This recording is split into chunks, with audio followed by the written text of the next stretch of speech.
Kembali lagi bersama Saiful Bertanya. Kali ini kita kehadiran seorang ahli dalam bidang studi Islam, Bapak Prof. Dr. Muhammad Azhar MA. Saat ini menjabat sebagai dosen ya Pak di pasca sarjana ya. UMY.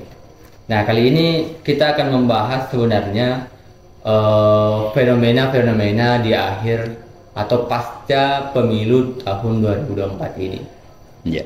Tampaknya Indonesia dengan berbagai besarnya masyarakat Muslim tentu punya pilihan masing-masing. Tetapi ternyata pilihan-pilihan tersebut justru kadang-kala membawa umat Islam ke dalam perpecahan.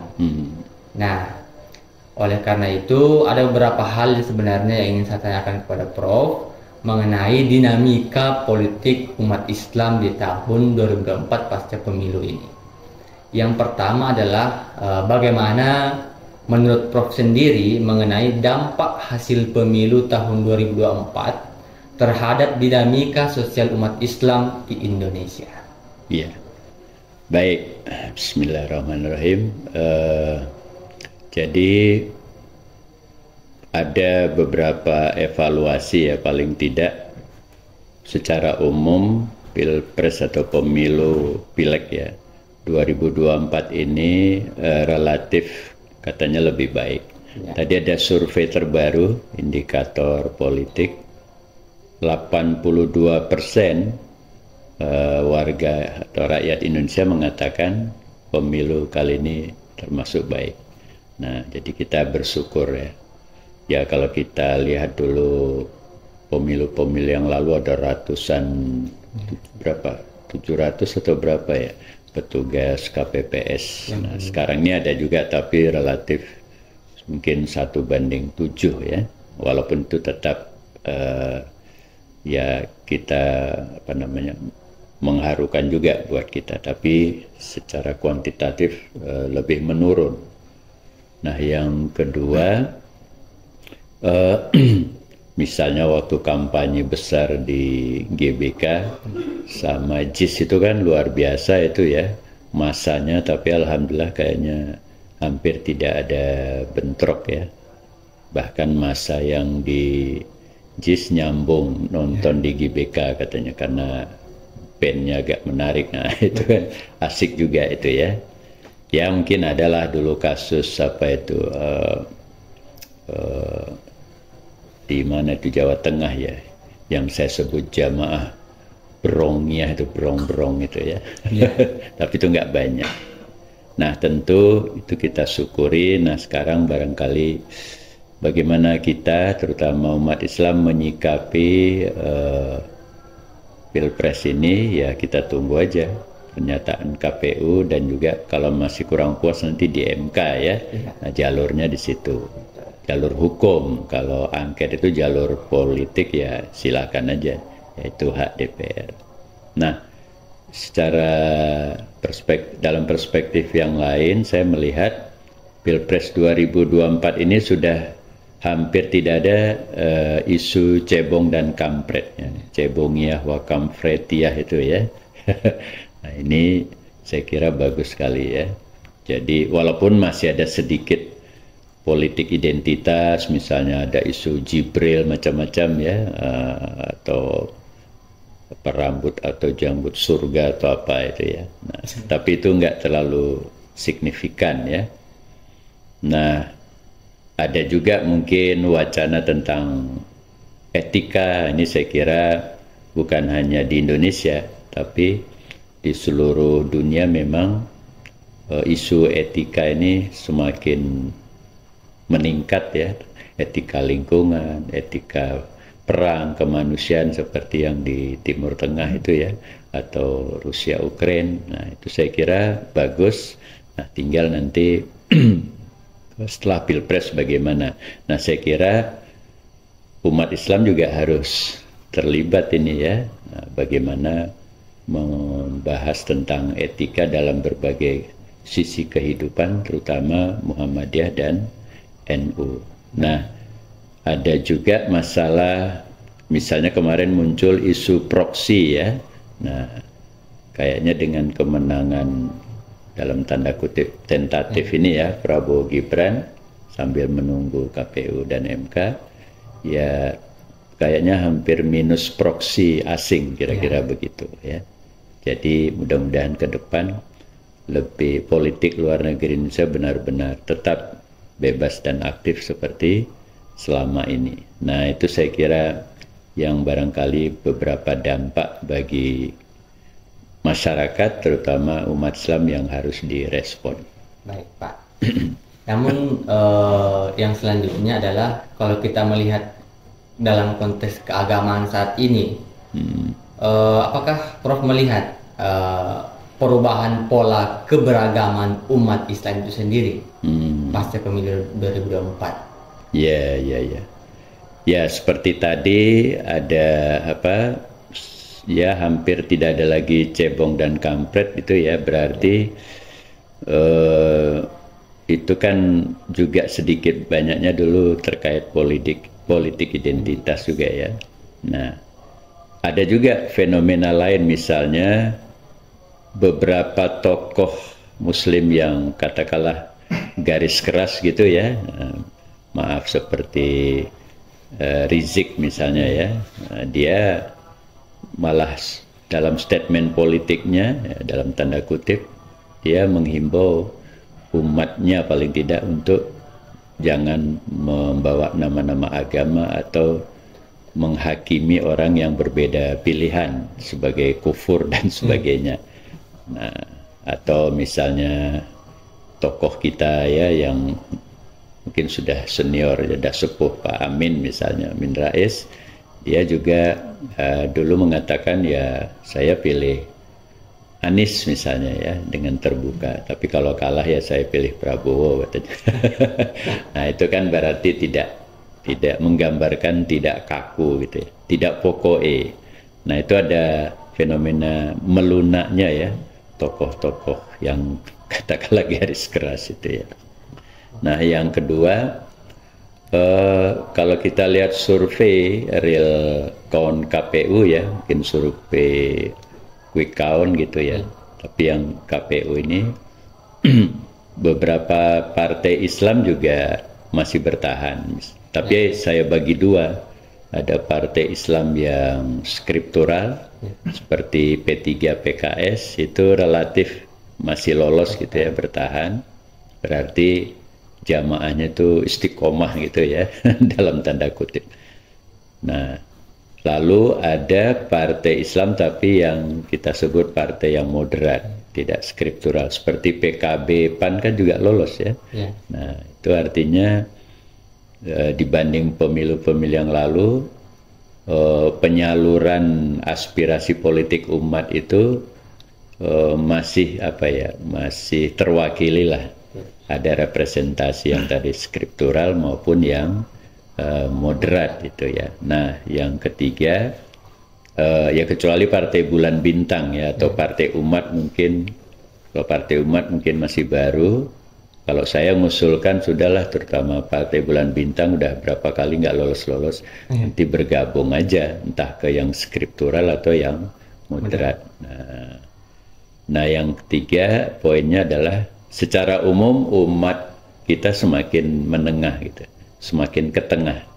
Nah, jadi moderatisme seperti yang digaungkan Muhammadiyah atau NU itu relatif berhasil lah ya.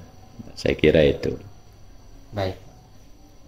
Dengan dinamika yang demikian tadi Bapak sampaikan, lantas apakah umat Islam saat ini memiliki tantangan baru yang akan dihadapi baik dari segi agama, sosial maupun politik saat ini? Ya, jadi kalau Allah nanti menakdirkan ya Pak Prabowo dan Mas Gibran menjadi pimpinan kita paling tidak 5 tahun ke depan, maka menurut saya untuk tantangan global kan pasti ada ya, dan saya kira Pak Prabowo paling relevan. Dia menguasai geopolitik global, dan dia juga punya sense of military ya.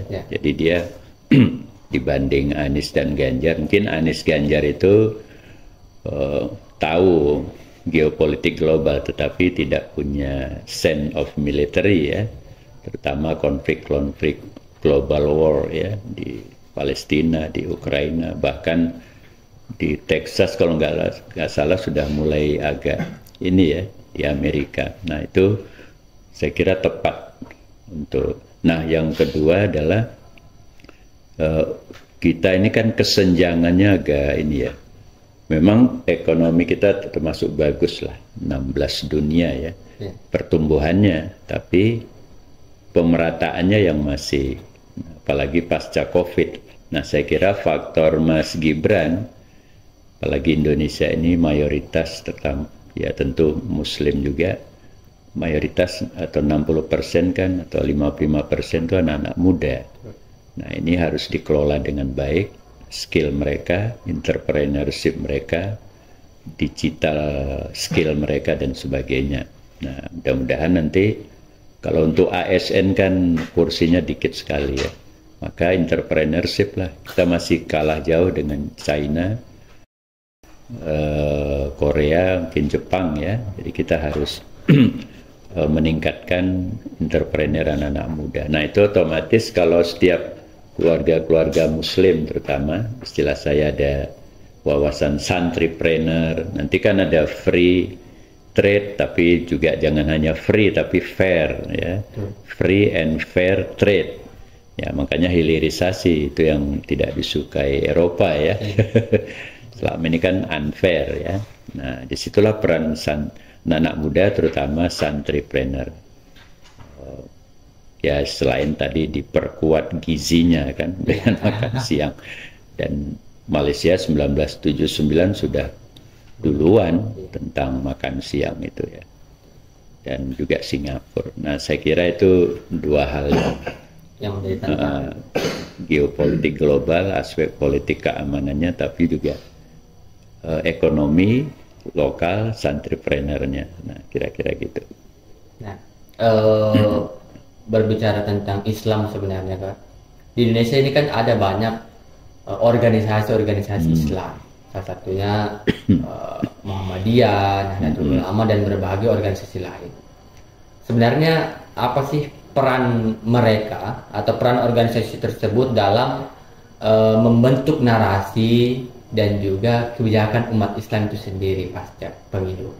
Ya, jadi selain yang tadi ya, mencermati seperti NU kan sudah membuat beberapa, mungkin udah puluhan bahkan lebih dari 100 kali kajian tentang fikih peradaban, fiqhul hadharah.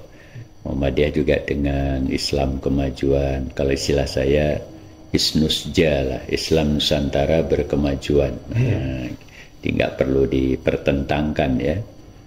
Nah tapi dari segi politik mungkin NU di satu sisi katanya memang kalau istilah almarhum Buya itu NU lebih lihai lah dalam tanda kutip dalam politik, tetapi kelemahannya pada saat momentum pilkada atau pilpres NU ya masih terjebak pola ini ya, karena masih belum lama.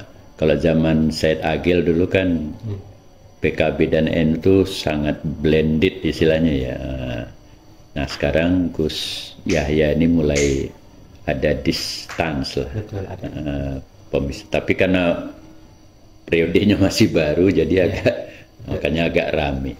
Nah sedangkan Muhammadiyah itu relatif sudah pengalaman dalam arti netral. Ya ada sedikit beberapa konflik dalam tanda kutip ringan ya antara beberapa kaum tua dan anak-anak muda Muhammadiyah, tapi itu tidak terlalu signifikan pengaruhnya dalam intern Muhammadiyah. Nah saya kira mudah-mudahan nanti ke depan NU lebih semakin netral karena periodisasi netralisasinya lebih sudah panjang, dan Muhammadiyah juga seperti itu. Nah, berikutnya tadi udah saya singgung ya, santripreneur itu. Nah, ditambah mungkin menurut saya Muhammadiyah harus menawarkan, atau kalau diminta nanti, saya kira nggak apa-apa menawarkan, karena Muhammadiyah kan besar, wajarlah walaupun tidak politik praktis, tapi Muhammadiyah ingin membantu pemerintah. Saya melihat kalau bisa Muhammadiyah menawarkan menteri sosial gitu. Ada yang nanya kenapa nggak menteri pendidikan, ya kalau dapat 2 syukur kan. Tapi kalau disuruh pilih, menurut saya lebih bagus Mensos. Kalau pendidikan, guyon saya nggak ada menteri pendidikan juga, Muhammadiyah sudah jalan 100 tahun. Ya, tapi kalau dapat lebih, tapi kalau pendidikan itu kan Muhammadiyah menerima SPP gitu ya. Tapi kalau Mensos ini kan memberi kepada rakyat. Nah, Muhammadiyah juga sudah pengalaman Al-Ma'un. Nah, saya promote aja di sini. Kita punya kader bagus itu Bu Ama ya, Rahmawati Husin. Ya juga single fighter lah orangnya ya. Pengalaman di PBB, dia juga anggota kebencanaan PBB ya. Saya kira apalagi naluri seorang perempuan. Nah, kalau Mensosnya dari Muhammadiyah yang sudah pengalaman, kita punya jaringan dari pusat sampai ranting. Nanti kolaborasi dengan NU. Nah, untuk Menteri Agama itu jatahnya NU lah. Atau nanti kalau PKB gabung tambah Menaker misalnya. Nah, itu saya kira peran ke depan nanti ya. Dan sebenarnya juga ada yang ketiga, stunting. Sebenarnya Muhammadiyah NU sudah kerjasama melalui Muslimat NU dan Ibu-Ibu Aisyah. Nah, tinggal nanti disinergikan kan dengan program Prabowo Gibran makan siang itu. Wah, itu akan menghidupkan jutaan UMKM. Jadi tidak hanya makan gratis, tapi ya tinggal nanti sila saya diaudit, didampingi, jangan sampai nanti malah dikasih susu basi atau makanan basi. Nah, itu yang barangkali perlu. Konon katanya mau dibuat kementerian sendiri atau paling tidak dirjen sendiri ya, yang khusus untuk menangani hal itu ya. Nah, ini peran-peran Muhammadiyah ya, termasuk food estate misalnya yang keempat ya. Ya, ada yang berhasil, ada yang masih dalam proses lah evaluasi. Saya punya mahasiswa S3 sedang politik UMI ya, sedang meneliti sejauh mana peran Muhammadiyah dalam food estate, nah, di DIY, mungkin di Sleman dan sebagainya. Nah, itu saya kira peran, atau juga idenya Gama kemarin bagus juga itu ya, satu keluarga satu sarjana. Nah, Muhammadiyah bisa mendorong ini, didakwahkan melalui khutbah, diceramahkan, tidak hanya pengajian azab kubur terus ya, walaupun itu penting ya. Tidak hanya tentang hidup setelah dunia, tapi hidup di dunia ini. Nah, satu KTP sakti misalnya itu bagus, saya kira memudahkan ya. Nggak banyak KTP. Rumah bagi terutama anak milenial yang kesulitan cari rumah ya. Rumah makin mahal tapi tanah makin mahal, gajinya istiqomah gitu kan. Nah, itu saya kira selain juga ada dana desa dan lain-lain. Nah, itulah Muhammadiyah NU, umat Islam bisa berperan karena kita mayoritas kan. Kalau mayoritas ini kontribusinya besar ya, Indonesia juga bagus. Kan nggak mungkin hanya Prabowo Gibran saja ya. Nah, sinergi lah. Nah, kalau saya Muhammadiyah harus ya tawarkan aja, nggak apa-apa. Bukan minta jabatan, tapi memang betul-betul ini penting ya. Menteri Sosial itu saya kira strategis gitu Mas. Baik. Itu tadi 4 pertanyaan, dan yang terakhir ini Pak adalah kami minta nasihat untuk umat Islam mengenai hasil pemilu dan bagaimana perjalanan kebangsaan ke depan. Ya, jadi pertama tadi saya singgung ya, bangsa Indonesia khususnya mayoritas memang umat Islam, hormatilah suara rakyat. Nah itu kan marginnya jauh sekali tuh. Sini 25, 16, 58 itu jauh. Kalau guyonan saya 10 kali pemilu pun, pilpres pun ya tetap pemenangnya itu juga ya. Ya memang ada isu kecurangan ya monggo saja nanti. Tapi kan mayoritas, kalau kita lihat kan mayoritas tadi anak-anak Gen Z ya, yang memilih itu. Apa mereka dapat bansos? Ya, kecuali yang tua-tua yang, jadi itu nurani rakyat harus dihormati. Oke. Ya yang bersuara angket silahkan aja, itu hak ya. Tapi sebenarnya yang sudah ada jalur hukum itu KPU nanti sama MK. Kalau kita lihat survei exit poll dengan quick count-nya kan nggak beda-beda. Real count KPU juga hanya beda 1-2%. Kemarin udah 70% masuk TPS itu, konpresnya KPU kan hanya 0,5 itu yang keliru ya.